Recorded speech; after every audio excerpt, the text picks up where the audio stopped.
Hello my dear students, myself Sukhdev Chaudhary, physics faculty team CLC. Students, अपन projectile motion discuss कर रहे हैं। तो पिछले लेक्चर तक अपन ने जो क्षैतिज से मतलब धरातल से धरातल जो अपन प्रोजेक्टाइल फेंकते हैं उसकी अपन स्टडी कंप्लीट कर चुके थे। तो आज मैं किसी भी बिल्डिंग से हॉरिजॉन्टल डायरेक्शन में यानी क्षैतिज दिशा में कोई भी प्रोजेक्टाइल उसको फेंकने वाला हूँ, ठीक है ना। अब सुनो ध्यान से, तो हेडिंग डाल देता हूँ मैं,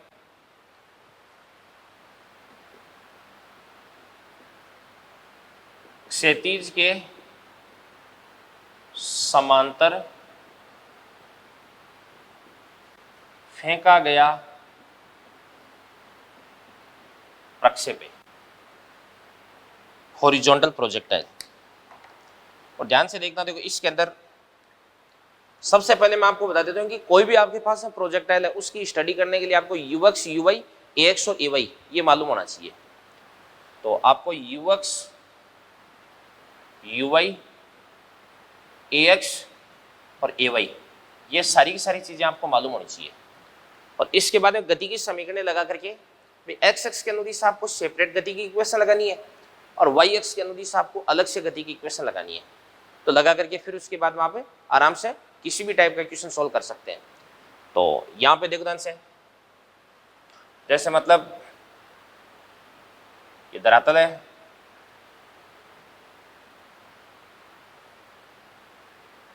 ये एच हाइट का कोई भी एक टावर है, इसके बाद यहां से इसके टॉप से मैं क्या करता हूं, किसी भी प्रोजेक्टाइल को फेंकता हूं।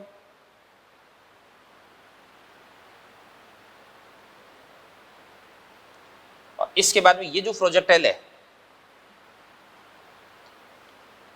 इस प्रकार से यूं पैराबोलिक गति करता हुआ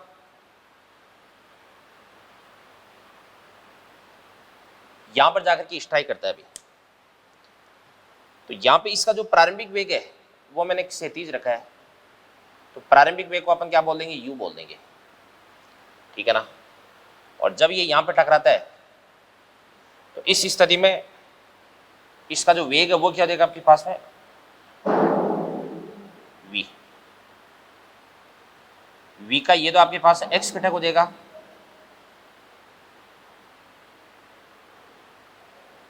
इसको अपन y घटक बोल देंगे, ये आपके पास एंगल हो जाएगा थीटा। और यहां से लेकर के यहां तक ये जो डिस्टेंस है इस डिस्टेंस को अपन क्या बोल देंगे, x बराबर r बोल देंगे भी। यानी ये आपके पास एक क्षैतिज परास बन जाएगी, क्या बन जाएगी, क्षैतिज परास, ठीक है ना। चलो आगे बढ़ते हैं। देखो तो यहां पे इस गति के लिए अगर मैं बात करता हूं तो यूएक्स, यूवाई, एएक्स और एवाई ये चारों चीजें आपको याद करनी है भी। तो यहां पे यूएक्स बराबर कितना देगा, एक्स एक्स के अनुदिश u, यूवाई बराबर कितना देगा 0, क्योंकि जो प्रारंभिक वेग है वो क्षैतिज दिशा में, तो प्रारंभिक वेग का ऊर्ध्वाधर घटक कितना देगा, 0 देगा। ax बराबर कितना देगा 0, क्योंकि x डायरेक्शन में कोई भी फोर्स नहीं लग रहा।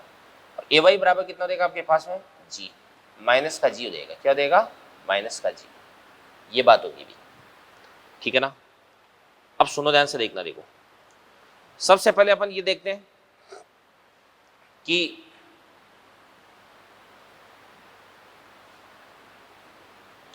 एक तो अपने को यहां पे निकालना भी इसका जो टाइम ऑफ फ्लाइट है वो अपने को निकालना है, टाइम ऑफ फ्लाइट भाई यहां से लेकर के यहां तक कितने समय में ही पहुंचेगा। तो अपन देखते हैं, ध्यान से देखना। देखो यहां पर आपके पास स्मॉल टी बराबर कितना देगा 0, यहां पे अपन बोल सकते हैं कि इस पॉइंट पर स्मॉल टी बराबर कितना देगा 0, एक्स बराबर कितना देगा 0, वाई बराबर भी कितना देगा 0। और जब ये पार्टिकल यहां पर पहुंच चुका है तो यहां पे ध्यान से देखना, देखो स्मॉल एक्स बराबर कितना देगा आर, वाई बराबर कितना देगा आपके पास माइनस का एच, और टी बराबर कितना देगा आपके पास कैपिटल टी। तो अपन देख सकते हैं कि टी बराबर कैपिटल टी पर वाई बराबर कितना देगा, माइनस का एच हो देगा। तो टी बराबर कैपिटल टी पर वाई बराबर कितना देगा, माइनस का एच। और अपन जानते हैं कि वाई बराबर कितना होता है बताओ, u y t plus 1/2 a y into t square. तो वाई को तो अपन क्या लिख देंगे, माइनस का एच। यहां पर मैंने लिख रखा है यू वाई बराबर कितना देगा 0,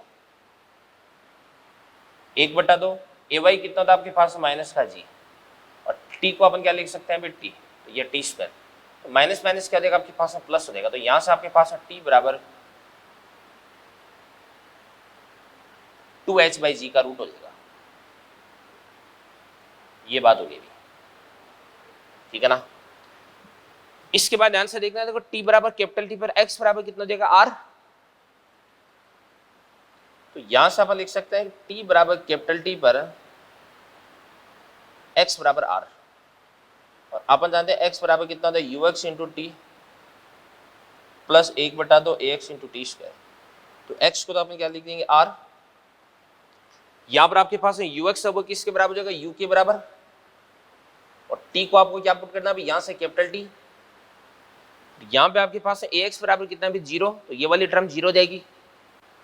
इसके बाद u को तो अपन लिख देंगे u, और t बराबर कितना होता है अंडर का 2h/g, तो ये आपके पास क्षैतिज परास का फॉर्मूला भी आ चुका है।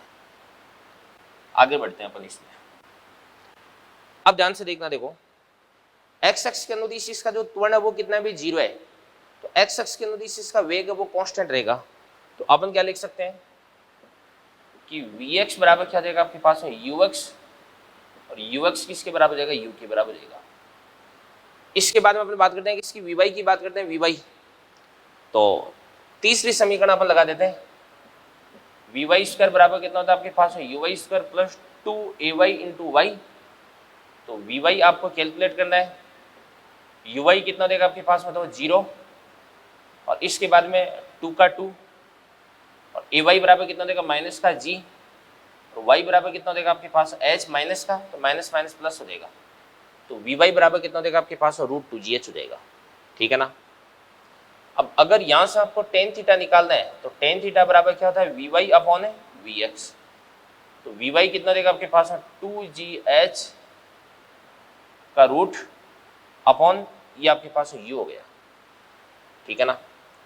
और अगर यहाँ से आपको निकालना है v निकालना है, तो v बराबर क्या होता है vx square plus vy square का रूट हो जाएगा, तो यहाँ से आपके पास vx कितना देगा u, तो u स्क्वायर प्लस 2gh का रूट, ये आपके पास v आ गया अभी। तो ध्यान से देखना, देखो क्षैतिज की समांतर रेखा का जो प्रक्षेप है इसके लिए अपने को ux, uy, ax और ay ये 4 वैल्यूज अपने को मालूम होनी चाहिए।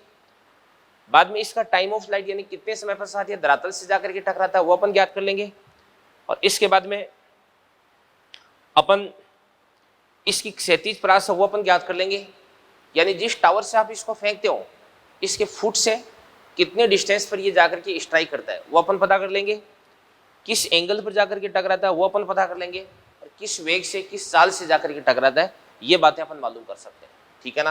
तो ये सारी की सारी बातें अपन ने यहाँ पे देख ली अभी, तो इनको आप अच्छे से देख लें, नोट कर लें इनको आप। चलिए स्टूडेंट्स क्वेश्चन देखते हैं अपन। देखो ये वाला क्वेश्चन देखिएगा, यहाँ पे अपने पास में कोई भी एक एरोप्लेन है जो कि धरातल से 1960 मीटर की हाइट पर उड़ रहा है, और इसका क्षैतिज वेग है वो कितना भी 200 मीटर पर सेकंड, यानी ये हॉरिजॉन्टल डायरेक्शन में उड़ रहा है, क्षैतिज दिशा में उड़ रहा है, और धरातल से इसकी ऊंचाई कितनी देर की 1960 मीटर देर की है। अब ये बोल रहा है कि वायुयान दी गई स्थिति से एक पिंड गिराता है, कोई भी चीज गिराता है, तो ये धरातल पर कितने समय पश्चात कितनी दूरी पर और किस वेग से टकराता है, ये जो पिंड है। तो ध्यान से देखना, देखो मान के चलेगा ये एरोप्लेन है, पिंड यहाँ से गिराता है, ठीक है ना, और फिर उसके बाद ये जो पिंड होता है इस प्रकार से प्रोजेक्टाइल मोशन यानी प्रक्षेपी गति करता हुआ अल्टीमेटली यहाँ पर जाकर के स्ट्राइक करता है। तो सबसे पहले अपन देखते हैं दोनों से, आपके पास u बराबर कितना देगा, u बराबर ये देगा 200 मीटर पर सेकेंड, और आपके पास h बराबर कितना देगा 1960 मीटर। तो चलो सबसे पहले t निकालो, t बराबर कितना होता है 2h/g का रूट, तो 2h कितना देगा 1960 और बटे g कितना होता है आपके पास 9.8 होता है, एग्जैक्ट वैल्यू तो यही होती है भाई। तो 1960 को अगर 9.8 से डिवाइड कर देंगे तो ये कितना देगा 200, और 200 इंटू 2 कितना देगा 400, और 400 का रूट कितना होता है 20 होता है। तो यहाँ से आपके पास t बराबर कितना देगा बताओ 20 सेकेंड, ये 20 सेकेंड आ गया। कितने समय पश्चात, ये तो हो गया कितनी दूरी पर, तो दूरी का मतलब क्या हो गया, r हो गया, तो r बराबर क्या होता है आपके पास u इंटू टी। अब u कितना देगा आपको 200, और इंटू टी, टी कितना दे देगा आपको 20, तो कितना देगा बताओ 4000 मीटर हो जाएगा। कितना देगा 4000 मीटर। ओके, और इसके बाद में आपको कितनी दूरी पर किस वेग से टकराता है, तो वेग निकालने के लिए अपन क्या करते हैं अभी, सबसे पहले Vx, तो Vx बराबर कितना देगा आपके पास है u, और u बराबर कितना देगा 200 मीटर पर सेकेंड। इसके बाद Vy, Vy बराबर कितना देगा आपके पास है 2gh का रूट हो जाएगा, तो 2। अब यहां से आपके पास है g कितना देगा बताओ 9.8, और इसके बाद h, h बराबर कितना देगा आपके पास है 1960। ठीक है ना, तो ये कितना देगा बताओ भाई 9.8, 19.6, 9.8 इंटू 2 कितना देगा 19.6, एक जीरो को इधर की तरफ 196, तो इसका रूट कितना देगा 196 हो जाएगा। कितना देगा 196, ठीक है ना, का रूट हो जाएगा। ये Vy हो गया आपके पास। अब किस वेग से टकराता है, तो वो वेग अगर आपको निकालना है तो वेग अपन निकाल सकते हैं इस प्रकार से u, तो v बराबर क्या होता है आपके पास में Vx square plus Vy square का रूट, तो Vx स्क्वायर कितना देगा 200, तो 200 का कितना देगा प्लस, सॉरी ये तो 196 का रूट नहीं है, ये तो 196 से देगा, तो 196 का स्क्वायर कर देंगे। इसके बाद इसको अपन कैलकुलेशन, बस केवल कैलकुलेशन बची है, तो कैलकुलेशन करके अपन आंसर निकाल देंगे मीटर पर सेकेंड में। ठीक है ना, ओनली कैलकुलेशन बची इसके अंदर, वो आप कर लेना बेटा। ठीक है, तो ये तो बहुत ही एक बेसिक सा क्वेश्चन हो गया, सारे के सारे फॉर्मूले अपने को याद थे, तो उनके बेसिस पे अपन ने इसको सोल्व कर दिया। अब अगला क्वेश्चन देखो ध्यान से, यहाँ पे ये अपने पास कोई भी बिल्डिंग है, इस बिल्डिंग की हाइट कितनी रहेगी 80 मीटर। इसके बाद इस बिल्डिंग से कुछ डिस्टेंस पर ये आपके पास कोई भी पॉइंट है P। अब आप यहाँ से क्या करते हैं, बिल्डिंग टॉप से इस पॉइंट P की तरफ आप निशाना बनाते हैं, और 50 मीटर पर सेकंड से कोई भी चीज़ है उसको आप फेंकते हैं। ठीक है ना, 50 से आपने इसको फेंक दिया, ये वाला एंगल आपको 37 दे रखा है, और आपको बोला जा रहा है कि प्रक्षेप है वो P से कितना पहले टकराएगा, तो ऑब्वियसली ये सीधा तो जाएगा नहीं, तो इसका जो पथ है वो कुछ ऐसा बन जाएगा, ये यहाँ पर जाकर के टकराएगा, किस पे जाके P डैश पर जाकर के टकराएगा, तो P से P डैश की डिस्टेंस आपको मालूम करनी है अभी। तो अपन इसके लिए क्या करते हैं, तो ध्यान से ये कितना हो गया एंगल 37,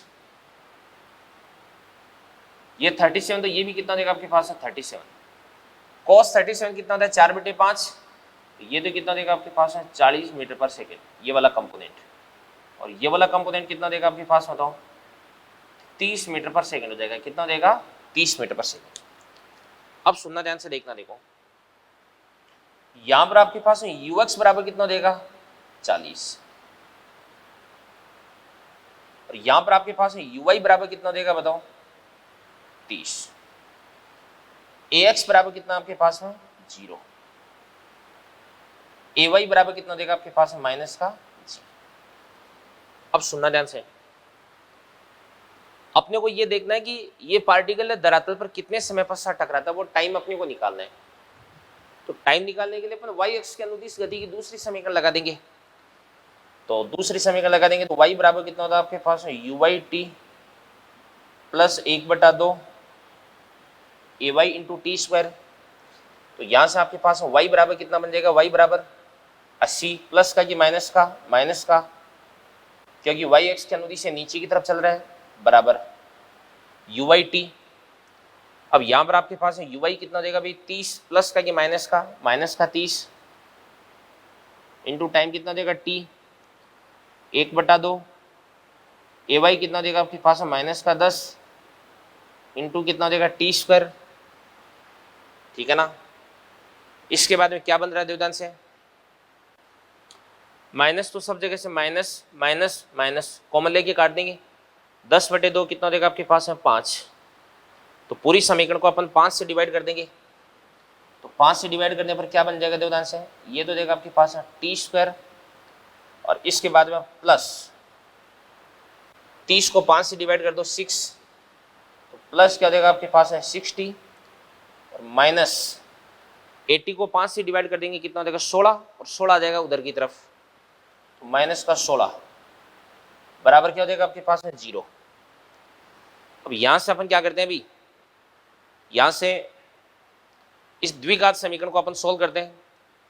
तो द्विघात समीकरण को सोल्व करेंगे तो क्या बन जाएगा द्विघात से t बराबर माइनस का b, यानी माइनस का 6 plus minus root of b square.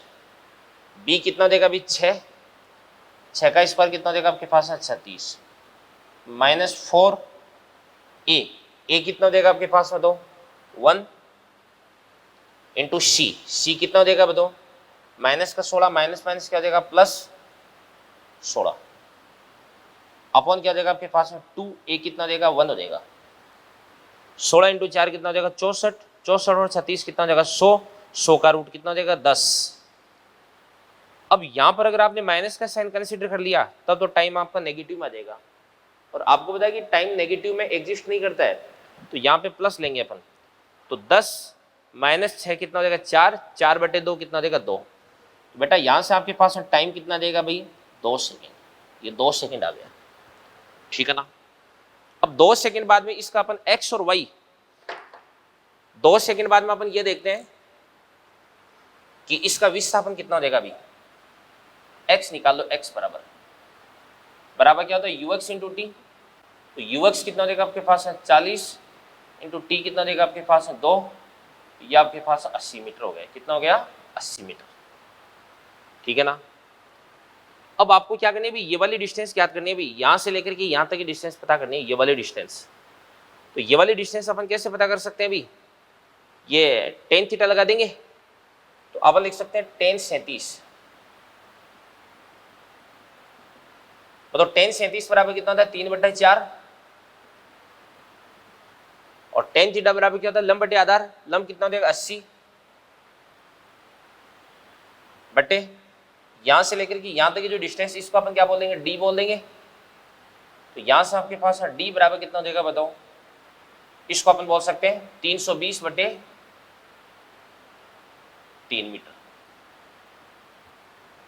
मतलब यहां से लेकर के यहां तक की डिस्टेंस है वो कितने देगी 320 बटे 3, ठीक है ना। और यहां से लेकर के यहां तक की जो डिस्टेंस है वो कितने देगी आपके पास बताओ 80 मीटर हो जाएगी, कितने देगी 80 मीटर, 80 मीटर होगी। ये वाली डिस्टेंस आपने 80 मीटर निकाल दी है। अब आपको P से P डैश की डिस्टेंस अगर मालूम करनी है तो ये अपन कर सकते हैं आराम से। तो ये आपके पास रहेगा P डैश बराबर 320 बटे 3 माइनस कितना देगा आपके पास 80, तो 320 माइनस कितना देगा 8 इंटू 3 240 बटे कितना देगा 3, तो कितना देगा 80 बटे 3, 80 बटे 3 मीटर। ये आपका आंसर हो गया अभी। तो देखो ध्यान से, इस क्वेश्चन को करने के लिए अपने पास है ux, uy, ax और ay, ये 4 इंफॉर्मेशन थी, और इन इंफॉर्मेशन के बेसिस पर मैंने इसको आराम से सोल्व कर दिया है, ठीक है ना। तो आप भी इस क्वेश्चन को, इन दोनों क्वेश्चन को आप अच्छे से समझें, ठीक है बेटा। आगे पढ़ते हैं अपन। चलिए बच्चों ध्यान से देखना, देखो ये अपने पास में कोई भी एक बिल्डिंग है, कोई मीनार है, कोई टावर है, इसकी हाइट है वो कितनी भी 80 मीटर है, और इसके टॉप मोस्ट पॉइंट्स हैं हॉरिजॉन्टल के साथ में 37 डिग्री के एंगल पर 50 मीटर पर सेकंड की वेग से अपन किसी भी चीज़ को फेंकते हैं। तो एक तो इसका टाइम ऑफ फ्लाइट यानी उड्डयन काल, और एक इसकी क्षैतिज परास आर है, ये आपको मालूम करनी है, ठीक है ना। मैंने आपको बता रखा कि ऐसा क्वेश्चन करने के लिए आपको ux, uy, ax और ay, ये 4 चीज़ें आपको मालूम होनी चाहिए और कुछ भी नहीं, ठीक है ना। तो चलो देखते हैं अपन, देखो ध्यान से। सबसे पहले अपन निकालते हैं इसका ux कितना देगा और uy कितना देगा, ux uy। तो यहाँ पे ध्यान से जो आपके पास है ux बराबर कितना देगा u cos थीटा, u कितना देगा 50, cos 37 कितना होता है 4/5, तो ये तो आपके पास है 40 मीटर पर सेकंड हो गया। uy बराबर कितना देगा बताओ 50, sin 37 कितना था 3/5, तो ये आपके पास है 30 मीटर पर सेकंड हो गया। ऑब्वियसली ax बराबर कितना है 0, और ay बराबर कितना है माइनस का g यानी माइनस का 10 मीटर पर सेकंड स्क्वायर। ये बात हो गई। अब सबसे पहले अपन निकालते हैं टी, निकालते हैं इसका उड्डयन काल निकालते हैं भाई। तो वाई एक्स के अनुदिश इस गति का समीकरण लगा देंगे। वाई बराबर क्या होता है, यू बाई टी माइनस का 1/2 जी टी स्क्वायर। तो ध्यान से देखना, देखो पार्टिकल पहले तो कहाँ पे था, यहाँ पे था, ऊपर की तरफ जाकर के अल्टीमेटली धरातल से जाकर के टकराता है। तो प्रारंभिक बिंदु, अंतिम बिंदु। तो वाई एक्स के अनुदिश इसका विस्थापन कितना देगा, माइनस का सी। माइनस का चिन्ह ये बता देगा कि विस्थापन नीचे की तरफ है। यू वाई कितना देगा आपके पास है 30 प्लस का, इंटू टाइम कितना देगा आपके पास है टी, 1/2 जी, जी कितना देगा 10, 10/2 कितना देगा 5, माइनस कितना देगा 5 इंटू कितना देगा टी स्क्वायर। वही बात, समीकरण के दोनों पक्षों को 5 से डिवाइड कर दो और फिर उसके बाद इसको इधर की तरफ ले आओ, तो कितना देगा आपके पास है टी स्क्वायर। ये टी स्क्वायर हो गया। इसके बाद इसको 5 से डिवाइड कर देंगे, कितना देगा 60, और इधर की तरफ आकर के माइनस का 60 बन जाएगा, ठीक है ना, माइनस का 60, और ये माइनस ऑलरेडी है ही, तो माइनस का ये आपके पास है 16 बराबर 0 हो गया। इसके बाद यहां से आपके पास है टी बराबर क्या बन जाएगा, माइनस का बी, तो माइनस माइनस क्या हो जाएगा +6 प्लस माइनस बी स्क्वायर, 6 का स्क्वायर कितना देगा 36, -4 ए कितना देगा 1 इंटू सी, सी कितना देगा आपके पास है माइनस का 16, तो माइनस माइनस प्लस हो जाएगा अपॉन 2 इंटू ए कितना देगा 1 हो जाएगा बराबर 16 इंटू 4 कितना देगा 64, 36 64 100, 100 का रूट कितना देगा बताओ 10। अब बात सुनना भी, यहां पर अगर अपन माइनस का साइन काम में ले तो 6 माइनस 10 माइनस का 4 हो जाएगा। और अपन जानते हैं कि टाइम की नेगेटिव वैल्यू एग्जिस्ट नहीं करती, पॉसिबल नहीं है, तो यहाँ पे अपन प्लस ही लेंगे, तो 10 + 6 कितना देगा 16, और 16/2 कितना देगा 8 सेकेंड। तो टाइम कितना हो जाएगा बच्चों आपके पास में 8 सेकेंड हो गया। तो 8 सेकेंड तो आपके पास में टाइम ऑफ फ्लाइट हो गया। और अगर आपको आर चाहिए तो आर बराबर क्या होता है आपके पास है यू एक्स इंटू टी। तो यू एक्स कितना आपके पास में, तो 40 इंटू टी कितना देगा आपके पास 8, ये आपके पास है 320 मीटर हो गया। अब ये धरातल पर किस वेग से जाकर के टकराती है वो भी अपन निकाल सकते हैं आराम से, अगर निकालना चाहे तो। कोई बोल दे कि वी एक्स बराबर कितना देगा वी एक्स, तो वी एक्स बराबर तो यू एक्स ही हो जाएगा। यू एक्स कितना आपके पास है 40, तो ये तो 40 का 40 रहेगा। और कोई बोले वी वाई बराबर कितना देगा यू वाई, यू वाई कितना आपके पास है 30, ए वाई कितना देगा माइनस का 10 इंटू टी कितना देगा आपके पास में 8, तो 30 माइनस 80 कितना देगा माइनस का 50 हो जाएगा, कितना देगा माइनस का 50 मीटर पर सेकेंड। तो यहाँ से v x square plus v y square का रूट करके वी निकाल सकते हैं। और टेन थीटा बराबर क्या होता है v y upon v x होता है, वहां से अपन थीटा भी कैलकुलेट कर सकते हैं।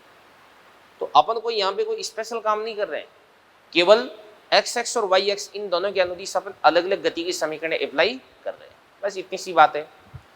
आगे बढ़ते हैं। देखो ये अपने पास से कोई एरोप्लेन है, इसके बिल्कुल नीचे की तरफ यहाँ पे कोई भी एक रॉकेट है, मतलब सॉरी ये अपने पास से कोई भी एक, इसको अपन बोल सकते हैं जैसे टैंक होता है ना जो गोले छोड़ती है, ठीक है ना। तो यहाँ से अपन क्या करते हैं भाई, ये यहाँ से गोला छोड़ने वाली कोई भी मशीन है, ठीक है ना, या बंदूक मान सकते हैं इसको अपन, ठीक है ना, गन है। अब इसके बिल्कुल नीचे है, और इसके बाद इसको क्षैतिज के साथ में थीटा इक्वल टू 60 डिग्री के कोण पर यू वेग से यहाँ से गोला छोड़ते हैं अपन। एरोप्लेन 100 मीटर पर सेकंड के वेग से जा रहा है, तो यू का मान क्या होना चाहिए ताकि एरोप्लेन को हिट किया जा सके। तो सुनना ध्यान से देखना, देखो एरोप्लेन को हिट करने के लिए क्या करना पड़ेगा, थोड़ी देर बाद में एरोप्लेन है वो कहाँ पर पहुंच जाएगा। देखो अभी एरोप्लेन कहाँ पर है, यहाँ पर, गोला कहाँ पर है, यहाँ पर।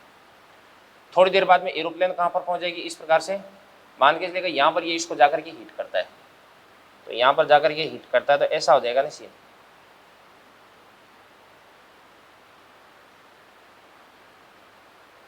यहाँ पे जाके इसको हिट करता है। तो सुनना ध्यान से देखना, देखो अभी गोला यहाँ पे, एरोप्लेन यहाँ पे, थोड़ी देर बाद में गोला कहाँ पर पहुंचेगा, यहाँ पे, एरोप्लेन यहाँ पे, फिर ये यहाँ पे, ये यहाँ पे, ये यहाँ पे, ये यहाँ पे, ये यहाँ पे, ये यहाँ पे, फिर दोनों यहाँ पे पहुंचेंगे। तो मैं ये कह रहा हूं कि दोनों का एक्स अक्ष के अनुदिश जो विस्थापन है वो बराबर है भाई। दोनों एक्स अक्ष के अनुदिश अगर अपन बात करते हैं तो एक दूसरे के हमेशा ऊपर नीचे रहते हैं। तो एक्स अक्ष के अनुदिश विस्थापन बराबर होने का मतलब ये है कि एक्स अक्ष के अनुदिश इन दोनों का जो वेग है वो भी बराबर हो जाएगा। तो इसका एक्स अक्ष के अनुदिश अपन बोलेंगे यूएक्स एरोप्लेन बराबर क्या देगा आपके पास यूएक्स, इसको अपन बोल देंगे सेल। सेल मतलब क्या होता है, गोला। तो एरोप्लेन का कितना देगा बताओ 100 बराबर। इसके बाद में इसका एक्स अक्ष के अनुदिश कितना देगा बताओ you cos theta. You cos 60 कितना था 1/2। तो यहां से आपके पास u बराबर कितना देगा 200 मीटर पर सेकेंड।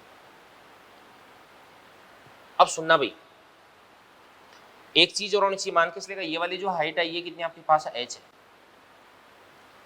तो ये हिट करने के लिए जो h है उसकी मैक्सिमम वैल्यू कितनी हो सकती है भाई। ये गोला मैक्सिमम जितनी हाइट गेन करता है उतना ही आपके पास h होना चाहिए या उससे कम होना चाहिए, अदरवाइज तो इन दोनों के बीच में कभी भी टक्कर नहीं हो पाएगी। तो अपन लिख सकते हैं कि h मैक्सिमम बराबर कितना देगा आपके पास में uy² अपॉन 2g। अब uy कितना देगा बताओ, ये कितना देगा आपके पास है 200। तो 200 का ये कितना देगा 200 cos 60 और ये कितना देगा 200 sin 60। sin 60 कितना था √3/2 तो 100 √3 हो जाएगा। तो इसको अपन बोलेंगे 100 √3 का स्क्वायर अपॉन 2g कितना देगा 20 हो जाएगा। तो यहां से 100 √3 कितना देगा आपके पास है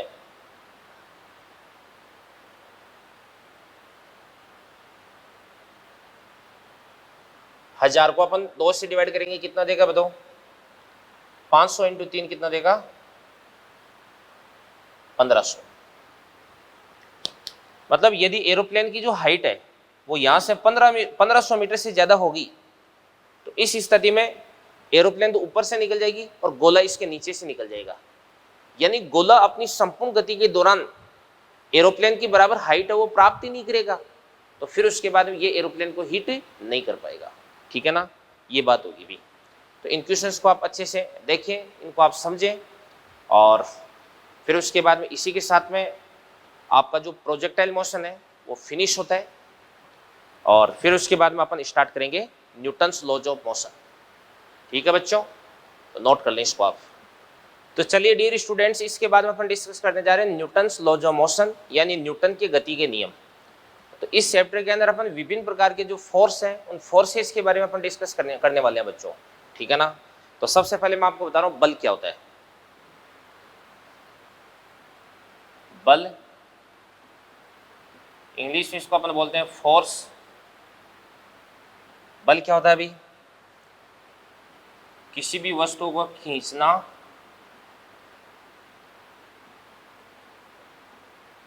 या धक्का लगाना जिसके अंदर वस्तु की जो यांत्रिक अवस्था है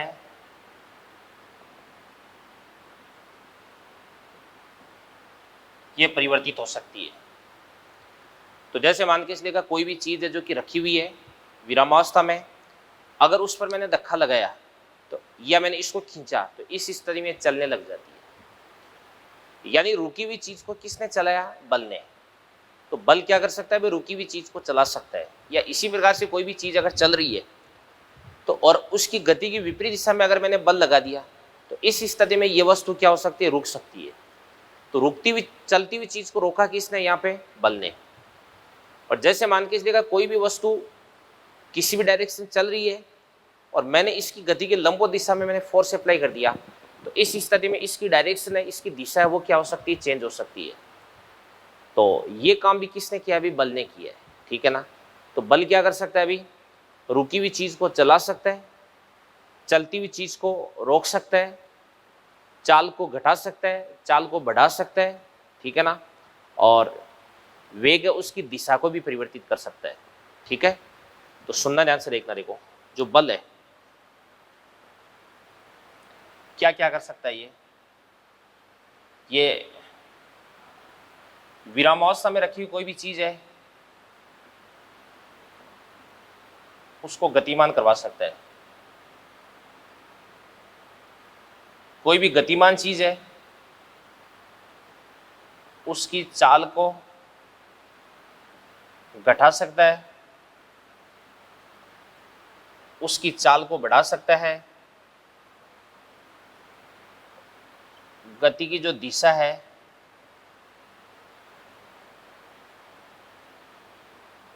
इसको परिवर्तित करवा सकता है। तो ये काम कौन करता है? अभी बल करता है। कौन करता है? बल। ठीक है ना। अब सुनना ध्यान से, देखना। देखो, अगर अपन बलों की बात करते हैं तो प्रकृति में 4 मूल बल हैं।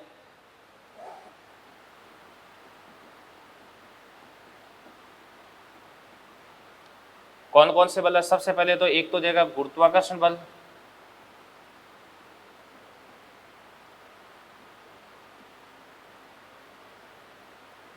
दूसरा देगा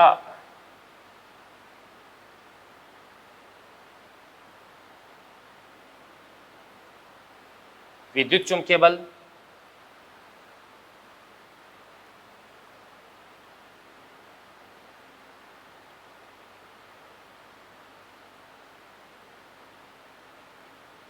तीसरा नाभिकीय बल, और चौथा हो जाएगा दुर्बल बल।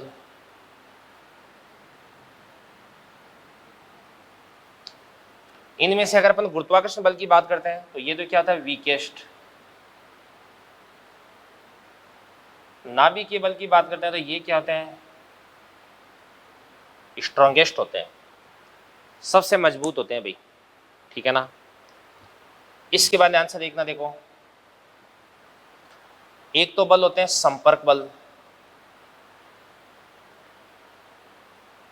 इंग्लिश में इनको अपन बोलते हैं कॉन्टैक्ट फोर्स।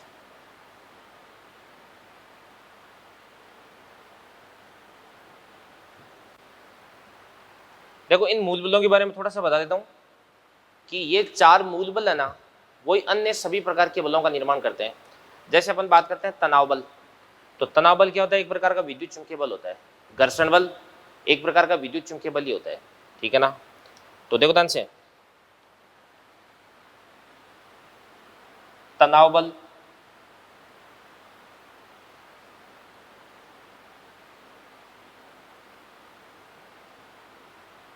अभिलंब प्रतिक्रिया बल,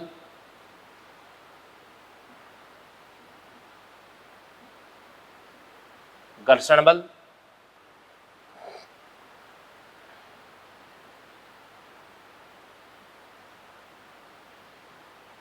प्रत्यानयन बल। और प्रत्यानयन बल इसका एग्जांपल अपन लिख सकते हैं कौन सा? जैसे स्प्रिंग फोर्स हो गया। ये सारे के सारे किसके एग्जांपल होते हैं? भी विद्युत चुंबकीय बल के एग्जांपल होते हैं। गुरुत्वाकर्षण बल की बात करें तो ये कौन सा होता है? ये हो गया भार बल।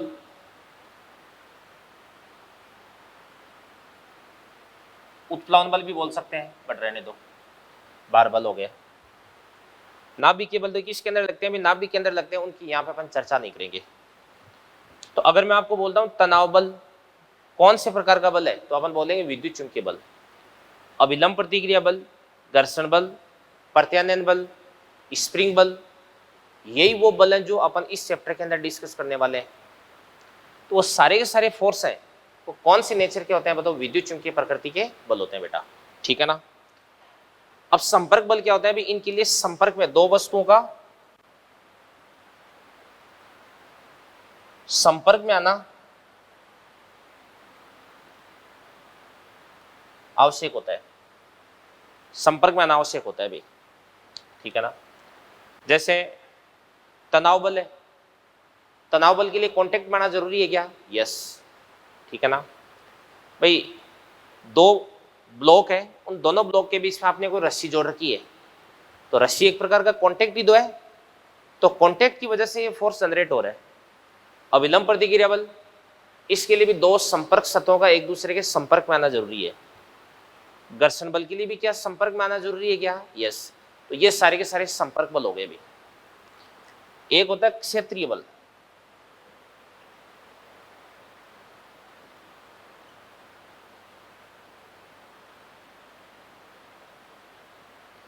जो क्षेत्रीय बल होते हैं इनके लिए संपर्क में आना जरूरी नहीं है,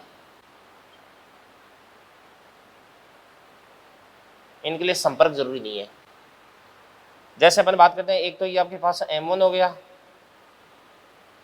ये M2 हो गया, एक दूसरे से कुछ दूरी पे रखे हुए हैं। ये Q1 हो गया, ये Q2 हो गया, ये भी कुछ दूरी पे रखे हुए हैं। तो M1 और M2 के बीच में अट्रैक्शन होता है, Q1 और Q2 के बीच में अट्रैक्शन या रिपल्सन होता है। क्या इन दोनों के लिए, इन दोनों बलों के लिए एक दूसरे के संपर्क में आना जरूरी है क्या? नहीं। तो इसको अपन संपर्क बल नहीं बोलेंगे भी, ये क्षेत्रीय बल हो गया एक प्रकार का, ठीक है ना। तो ये बल के बारे में एक बेसिक सा इंफॉर्मेशन मैंने आपको दी है, ठीक है ना। इसको आप अच्छे से देख सकते हैं, समझ सकते हैं। इसके बाद में देखिएगा, देखो जैसे मान के चलिएगा कोई भी वस्तु है वो रेस्ट में है, और अगर ये रेस्ट में है तो इस पर आपने इधर की तरफ अगर फोर्स अप्लाई कर दिया तो ये ऑब्वियसली इधर की तरफ ही गति करेगी। मतलब ये हुआ कि विरामावस्था में स्थित वस्तु पर अगर फोर्स लगाया जाए तो वस्तु परिणामी बल के अनुदिश गति करती है।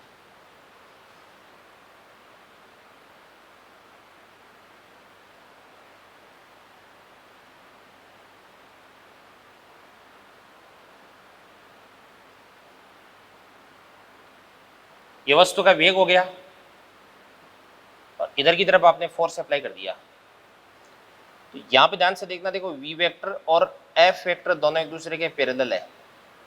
तो इस स्थिति में इस वस्तु की जो चाल है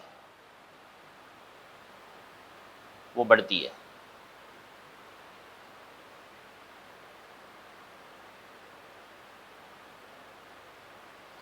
मान के चलिएगा फोर्स तो आपने इधर की तरफ लगाया है, बट वस्तु गति इधर की तरफ कर रही थी, तो यहां पे वी वेक्टर एंटी पैरेलल है किसके? फोर्स के। तो इस स्थिति में जो चाल है वो क्या हो जाएगी? घट जाएगी। मान के चलिएगा वस्तु है, उसका वेग तो इधर की तरफ था, गति तो इधर की तरफ हो रही थी, बट आपने फोर्स है वो इधर की तरफ लगा दिया। तो इस स्थिति में जो एफ वेक्टर है वो परपेंडिकुलर है किसके? वी वेक्टर के। तो इस स्थिति में केवल और केवल जो दिशा है ना वो परिवर्तित होती है, जो चाल है यानी जो परिमाण है वो क्या रहता है बच्चों? अपरिवर्तित रहता है। यानी वेग ने इसका केवल परिमाण है, वेग का परिमाण तो अपरिवर्तित रहेगा, केवल डायरेक्शन है वही चेंज होगी, ठीक है ना। ये बात होगी भी, ये वेग का काम हो गया। अब सुनो, बल का जो मात्रक होता है वो क्या होता है? किलोग्राम मीटर पर सेकेंड स्क्वायर। इसको अपन बोलते हैं न्यूटन, या क्या होता है भाई? ग्राम सेंटीमीटर पर सेकेंड स्क्वायर। इसको अपन बोलते हैं डाइन।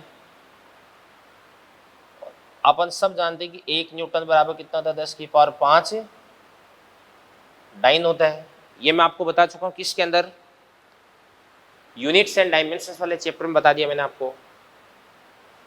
बल का एक मात्रक और होता है, क्या होता है बताओ? Kilogram weight. तो 1 किलोग्राम वेट बराबर 9.8 न्यूटन होता है। लगभग इसको अपन क्या बोल सकते हैं? 10 न्यूटन बोल सकते हैं, ठीक है ना। तो अगर आपको बोल दिया जाए कि किसी भी चीज का जो वेट है, वजन है, वो कितना भी 10 किलोग्राम वेट है, तो इसका मतलब क्या हो जाएगा आपके पास? 10 × 9.8 बराबर 98 न्यूटन। तो न्यूटन में अगर इसको अपन ज्ञात करेंगे तो ये कितना हो जाएगा आपके पास? 98 हो जाएगा। कितना हो जाएगा? 98। समझ में आ गई ना बात है ये चीज। तो स्टूडेंट्स, ये था अपना आज का लेक्चर नंबर 20। तो लेक्चर नंबर 20 अपना फिनिश होता है, और अगले लेक्चर पर जब अपन मिलेंगे तो मैं आपको न्यूटन की गति के तीनों नियम, यानी पहला नियम, दूसरा नियम, तीसरा नियम, ये समझाऊंगा। इसके बाद संवेग क्या होता है वो मैं आपको समझाऊंगा, आवेग संवेग प्रमेय क्या होती है ये सारी की सारी बातें मैं आपको बताऊंगा। इसके बाद टेंशन फोर्स है, नॉर्मल रिएक्शन फोर्स है, इनको अपन किस प्रकार से अप्लाई करते हैं, किस प्रकार से अपन इक्वेशंस बनाएंगे, किस प्रकार से फ्री बॉडी डायग्राम बनाते हैं, तरह तरह की जो प्रॉब्लम्स हैं वो अपन डिस्कस करेंगे अगले लेक्चर पर। Thank you very much, all the best, अच्छे से पढ़ाई कीजिएगा बेटा।